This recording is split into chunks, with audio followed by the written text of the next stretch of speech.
Le serpent de mer est revenu sur le devant de la scène grâce à Emmanuel Macron. Les vacances d'été seraient trop longues. D'ailleurs, ce matin, en Conseil des ministres, le président a demandé à son gouvernement de travailler à une refonte des vacances, mais aussi du temps scolaire sur l'année. Aucun calendrier pour l'instant.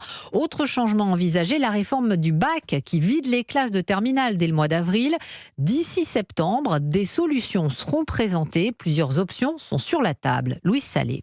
Pour l'instant, 2 scénarios tiennent le haut du pavé. Le premier, conditionner les résultats d'admission dans Parcoursup au bulletin du 3e trimestre et à l'assiduité de l'élève, résolvant ainsi la question de l'absentéisme des terminales.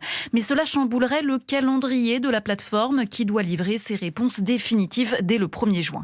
Le second, plus probable, changer les coefficients en donnant plus de poids aux épreuves de juin, à la philosophie et au grand oral. Donc, Jérôme Fournier du syndicat SE-UNSA a assisté à la réunion du comité de suivi de la réforme du bac hier. C'est une solution qui coûte pas beaucoup, qui chamboule pas non plus l'organisation du bac parce que tout le monde a besoin de stabilité. Ça fait 5 ans qu'il existe, 5 ans qu'il bouge tous les ans. Une autre piste, celle de ne dévoiler les notes des épreuves de mars qu'à la fin de l'année scolaire, a elle été écartée par le ministre car il est impossible de révéler des notes à Parcoursup sans en avertir l'élève. Une dernière option enfin reste envisageable, mais serait un aveu d'échec cuisant pour le gouvernement, revenir au calendrier classique du bac avec l'ensemble des épreuves en juin. Louise Salé.